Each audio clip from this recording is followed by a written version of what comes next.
Hello, hello, hello. I'm very excited for you to tune into today's guest episode with one of my students who has been in my world for a very long time now and is very near and dear to my heart. Jade is a social media strategist and manager who helps entrepreneurs turn their content into real business growth, not just likes and views. She has worked with clients across various industries from online service providers to brick and mortar stores and hair salons, helping them increase website traffic, generate leads, and boost sales through strategic social media marketing. I'm so excited for you to dive into this episode and hear how Jade has scaled from 2 to 3K months to several 10K months using what she learned in scalability. Hello, hello, hello. Welcome to Radical Disruption. I am very excited because I have a very special guest with me today, which is Jade. And actually, before I hopped on, it was a few minutes before the podcast, I was like, how long has Jade been in my world? I feel like you and I have connected with each other many of times. I see your face all over in student communities and in my email inbox, and I absolutely love it. And I was like, when did she come into my world? So I looked and it said in March of 2023, you joined IG University, and then from there, you've been in a bunch of offers since. But she's been in my world for a very long time, and I'm very excited for you to hear from her and the journey that she's been on. But I'm going to turn it over to Jade to talk a little bit more about how did you get started and how did you get to where you are today? Yeah, well, thank you so much for having me. And as you said, I joined like your offers like around 2023, but I've been following you for a while before this. I want to say probably even 2020. So the journey has been a long time. So yeah, I got started in social media marketing, actually first as a social media manager. And now I would say I'm more like a social media strategist, but I still do management. But I really got started in this space because I always had this passion for creating content. I just always loved the Instagram posting content. And I was doing it for fun because I had a fitness page and I really enjoyed like doing short videos about my workouts, little things like that. But back then, around 2020, my boyfriend was managing a restaurant and he needed help with the social media for the restaurant, and he knew I had the experience. I love doing that, so he was like, hey, do you want to like help with the social media marketing? So I was like, okay, sure. And I gave it a try, and actually I realized I really loved doing the social media management part, and I realized the high impact because with a few posts we were able to increase the reservations really quickly, and I saw a high potential, like that I could help like other businesses Yeah. grow. So this is how it all got started, and yeah. I love that. And I remember, I think it must have been in IG University. You were asking a bunch of questions about like niching down. And I remember one of the very first variations of like you starting your business, you wanted to target restaurant owners as a social media manager. And so we talked a little bit about optimizing that. And I'm sure now it's like very different and you've evolved, but I love that you brought that up because I totally remember that you asking questions and, we were auditing your bio and going back and forth about restaurant managers and is it too niche? Is it not niche enough? So where are you at right now? I'm actually really curious in terms of who you are serving and how you niche down. Yeah, wow. I love this question because it is so different. Like I used to only work with restaurants, but now I would say I work with all types of industries because the thing is I chose to specialize with Instagram. So I would say my niche is Instagram, the platform, Yeah. but I got so good by doing IGU and other offers. I got so good with this platform that now it's like I'm able to help any businesses that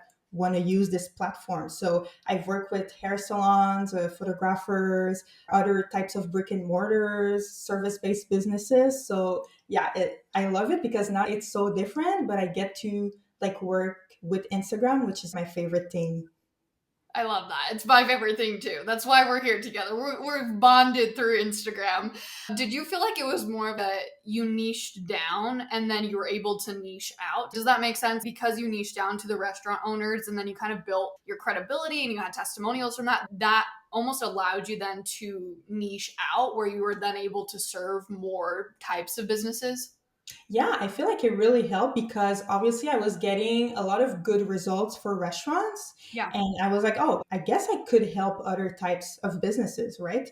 So it really helped because I got like amazing testimonials. I built my portfolio with good social proofs. So I Yeah. would say, in a sense, yeah, for sure it did help because then I had the credibility to expand to other industries.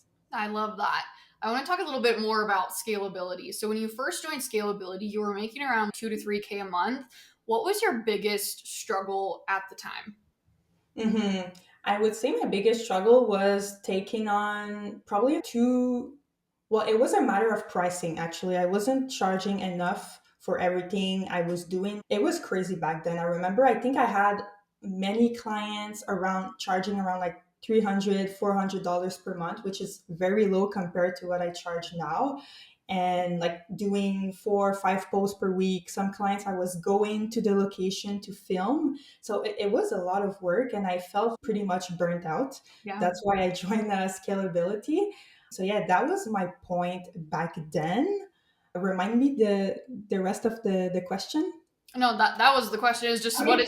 what was your biggest struggle at the time? Oh So yeah. that's perfect. And then I want to, I guess, dive into that a little bit deeper. So you talked about pricing. What was that aha moment for you as you went through scalability? Was it a training on pricing? What was it where you're like, oh my gosh, like I need to shift and pivot the way that I'm doing business? Yeah, for sure. And I think another problem I had, yes, it was the pricing, but also I was trying to do like too many different things. My expertise is Instagram, but back then I was still offering TikTok management, which is not even a platform. I mean, yes, I love it, but it's not my expertise compared to Instagram. And I was doing a lot of things like content shoots, social media management. And I remember for me, the haha moment and scalability is you talked about refining the offer suite and what to, I think it was in the level of 5K per month. The offer suite was so simple. It was like one signature offer. Yep. And for me, that was a big moment because I was like, huh, maybe I should just focus on one thing and get really good at it.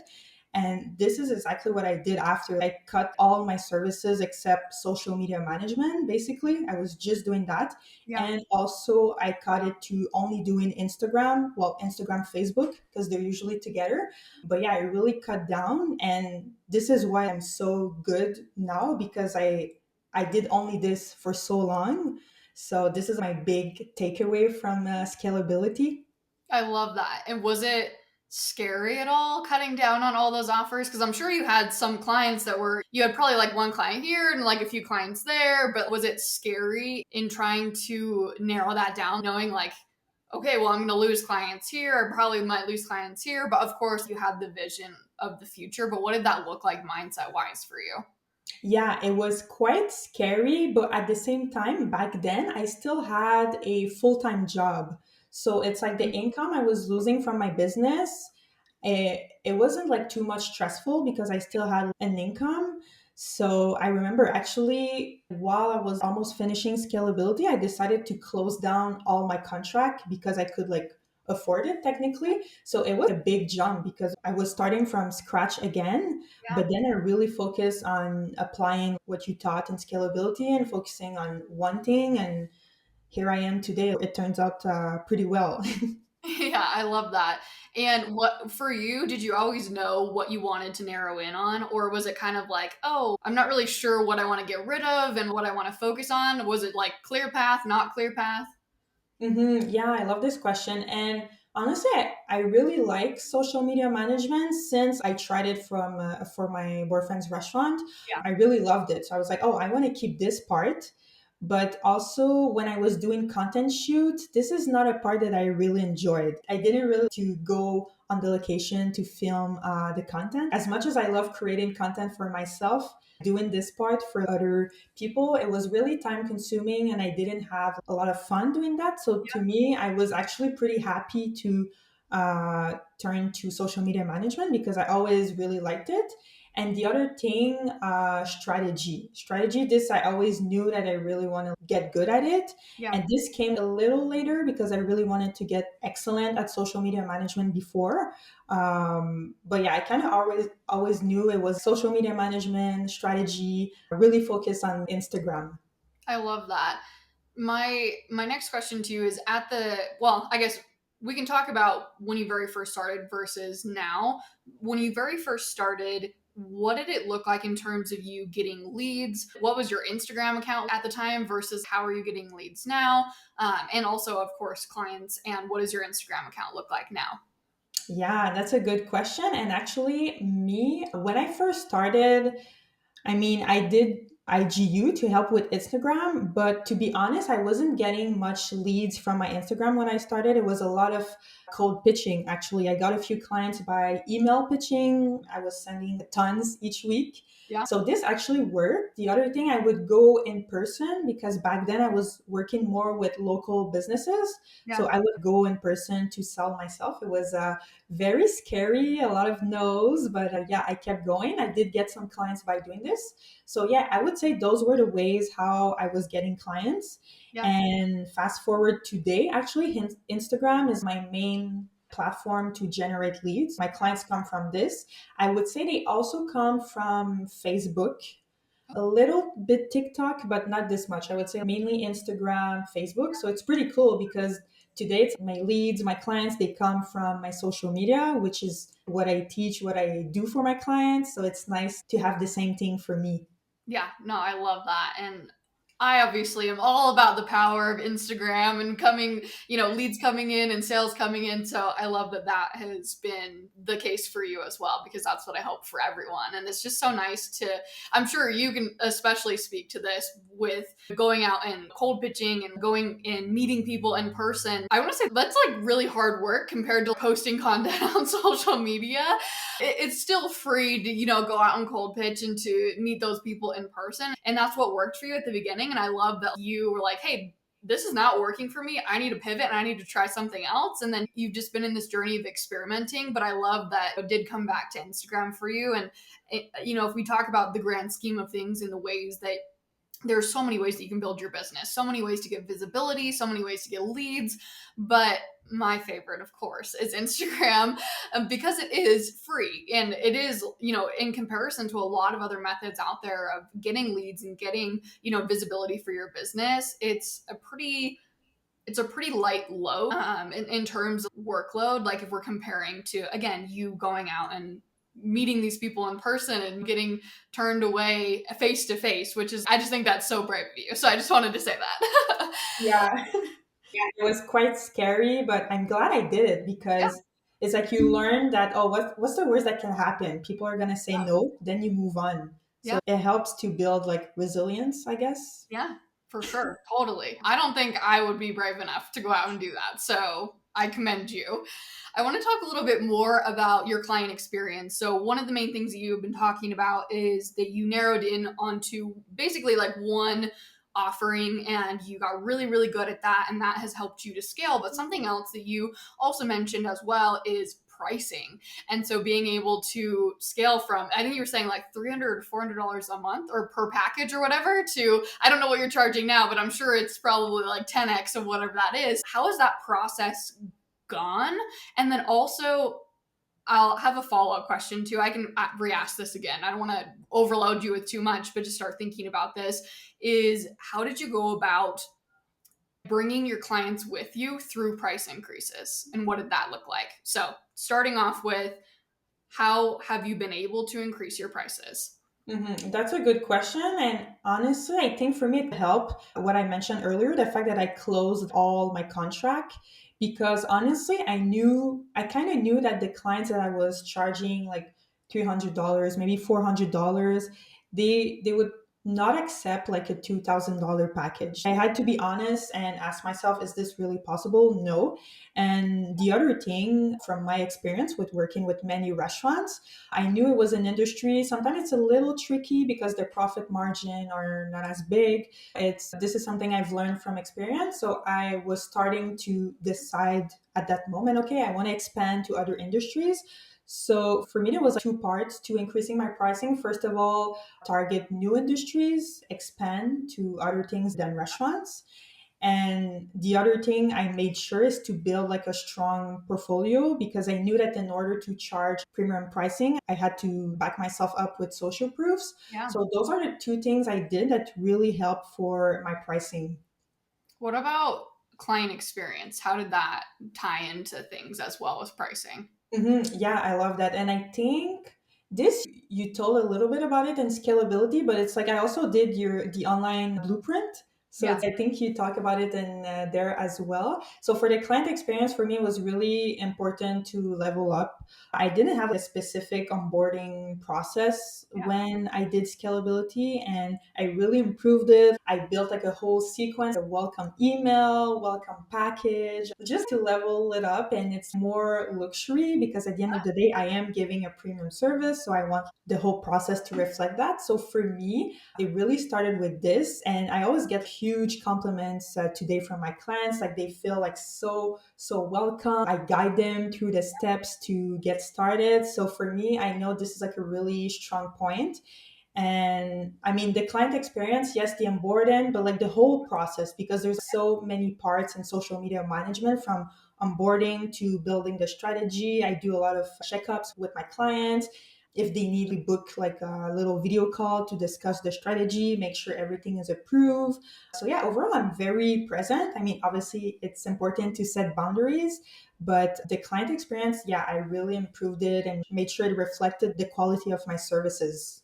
I love that. And I think oftentimes too, when people think about client experience, they think that they have to give so much of their time for it to be this luxury experience. But in all reality, most of it can be automated and it's like that one time setup. And yes, there is time that it takes to get it set up one time, but I'm sure you haven't probably touched a lot of your onboarding process, since it's been set up. Maybe small tweaks here and there, but that's something that I think is a misconception is, oh, well, if I want, this luxury experience, even on a lower cost offer, it's going to take up so much of my time. And that's not the case whatsoever. And even those small little tweaks, like you adding just simply an onboarding process, can totally elevate. And then, of course, all of the other things that you've added as well.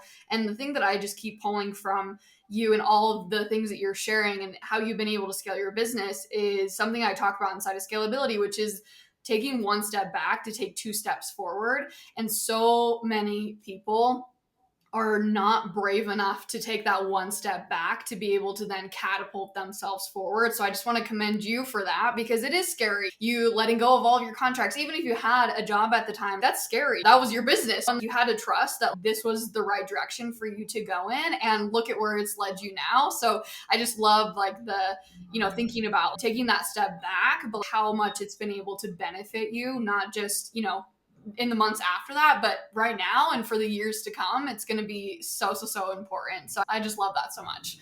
I want to ask, I guess, kind of pivot slightly, still talking, of course, about you, but something that I think is very commendable about you is the social media marketing space. It can feel really saturated. And I feel like this is, I would say any industry, you probably feel this way. People all the time, this is so saturated. How do I stand out? How have you specifically positioned yourself to stand out and build authority, especially with a smaller audience? We're not talking about 50,000, 100,000 followers, and you've been able to build your business through doing that as well. So, what is one or maybe a few things that you have found really helpful in positioning yourself to stand out? Yeah, I love that. And for me, well, since my client experience got pretty good, I was able to retain my clients for a long time. I mean, Mm, most of my clients, they stay with me for a long time, actually. And this allows me to build client case study. So client case studies, then I can use it to build a stronger portfolio because I have a lot of proofs. And I feel like how I stand out a lot compared to other people doing the same thing. And I'm not bashing in any way, but a lot of people, they marketing agencies or freelancers, doesn't matter. But a lot of people, they're going to focus on things like getting more views, more engagement, which is good. But to me, I really focus on tangible results that leads to business growth. So attracting leads, I've helped several clients get more sales, organic content, and also ads because I do ads for my clients. For me, I feel like this was a big differentiator because I focus on more tangible results that you can actually see the impact in your business. And I show this in my portfolio. I have so many proofs of different clients from different industries. So this yeah. has really helped me to stand out, even if I barely have right now. I think I have 1,000 followers on Instagram, so it's crazy. But because I'm so good at showing social proofs and creating content that converts, it's something you talk a lot about, yeah, it really helps. And this is how I was able to book premium clients as well. I love that. I love that it comes back to your client and the experience that you're providing and the service that you're providing, because oftentimes people will say, oh, just be yourself. That's how you're going to stand out. And while that's obviously you being Jade is one way that you stand out in your personality for sure, the a huge reason, and like you were saying, the biggest reason why people are attracted to you is because you provide results. You provide an experience for your clients where they see that through your content and your portfolio, and they're like, I want that. I want that. And so I love that it isn't a focus for you of like, how can I post 5 times a day on Instagram, or how can I refine my bio 1,000 times. It's like, I have clients and I'm going to go to them and I'm going to give them the best experience possible, and I'm going to help them to get results, and that's actually what's going to catapult my business forward.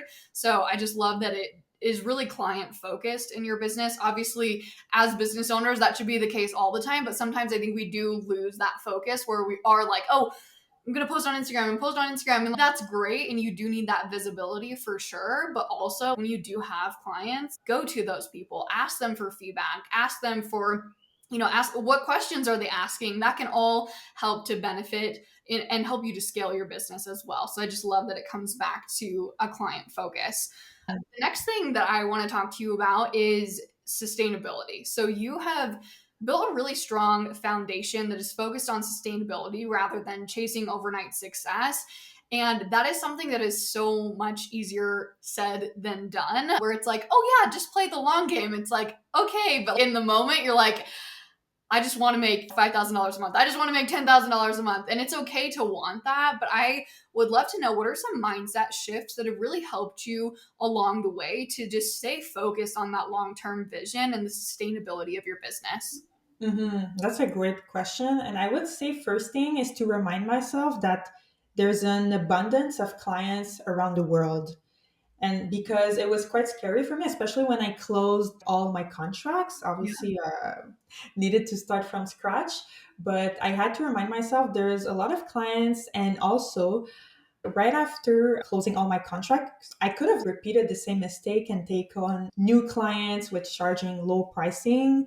But I made the choice to refuse many clients that came to me because I knew it wasn't what I was aiming for. I had a clear vision of premium service with different types of clients. So I guess the mindset is really like to stick to your vision in some sense. It's not easy to do, but it Yeah. kind of comes back to that. Yeah.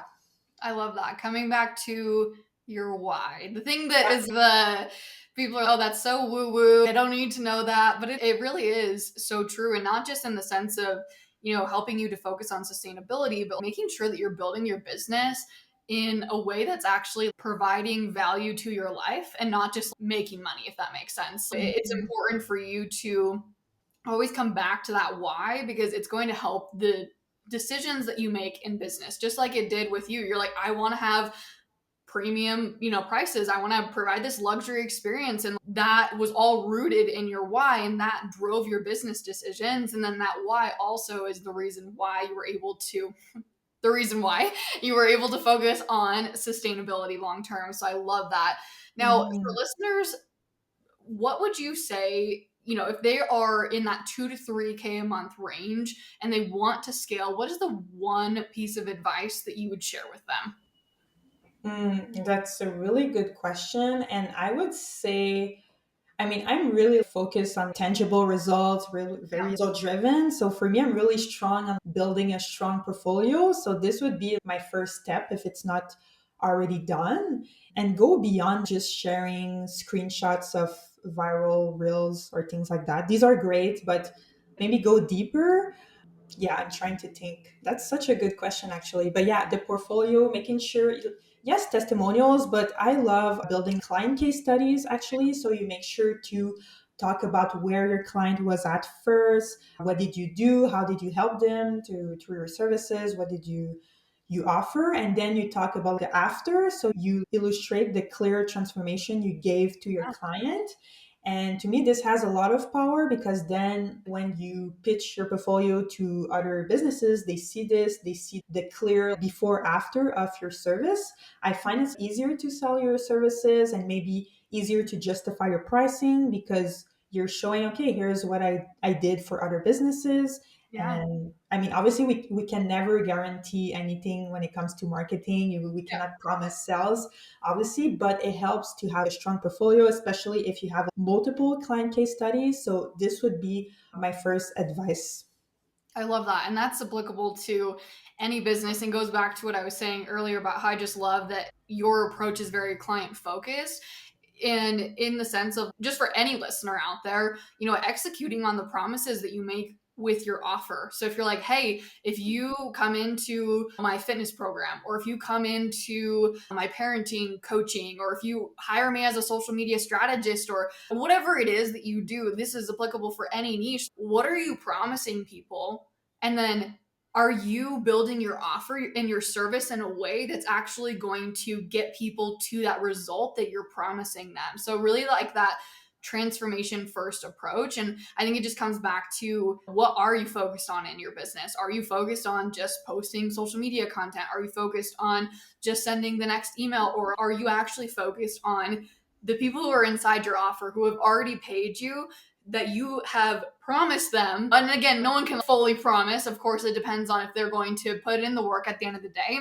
Mhm. Not saying that you should bend over backwards for someone who paid $10 for an offer and they're not seeing results, or because they're not taking action or whatever. But the people who are inside and they are taking action, or in your service, the people that you are working with, are they seeing results? And if they're not, like, that is huge. Not to say that that is any reflection on you and your ability, but that's something to definitely look into, because the better that you can get people results and the quicker that you can get people results, you can take that, exactly what Jade was saying, and turn it into not just a testimonial, but a case study, where other people, when they see that case study, they can see themselves in that person's journey, and it's going to sell your offer without you even having to sell your offer. And so if you feel like you're stuck right now, I guess my question to you would be, is what are you focused on right now? Where is your focus? And is it in the right place? Because it might not be.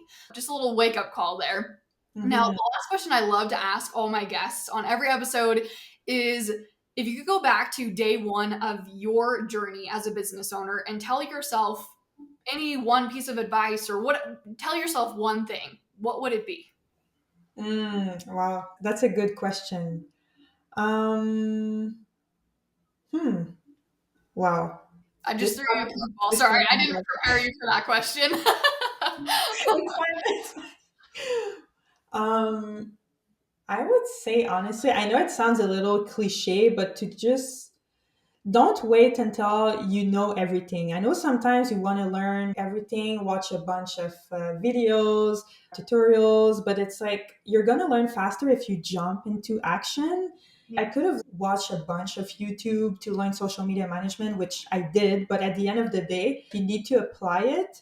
So Yep. you need to go get clients. So you're going to learn faster if you do this. And I feel like this applies to any type of businesses. You're going to learn and improve so much faster if you get into the action rather than waiting that you know it all, which is not going to happen, by the way.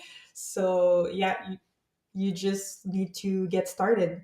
No, I love that. I was actually just talking with one of my clients who's in Scalability right now. We're in the last week of our chat support that I ran as a Black Friday sale.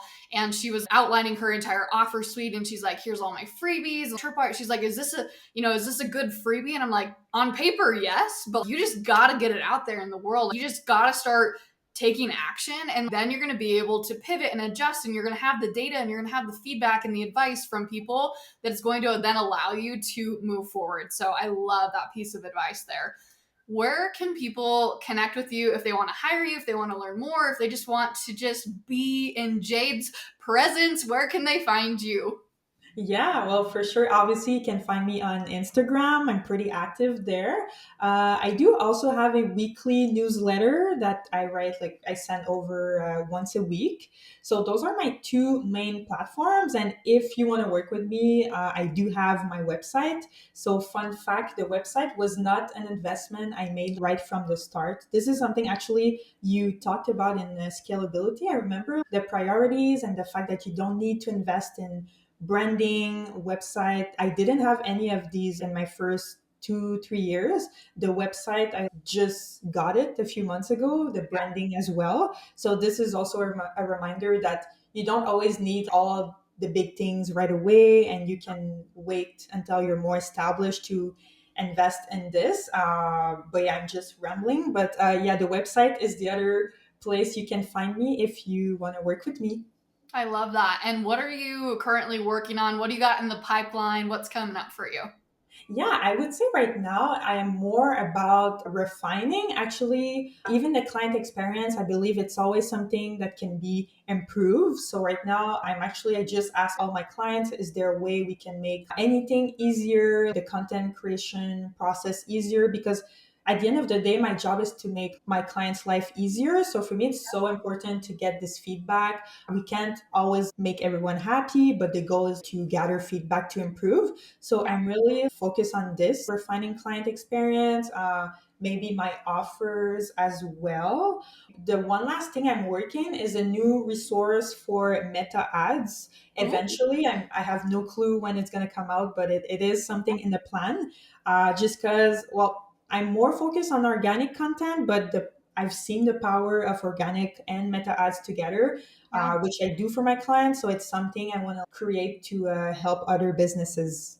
I love that so much. And all of her links and everything will be down in the show notes so you can go connect with Jade. Thank you so much for sharing and for the time that you took to share with us. I appreciate you.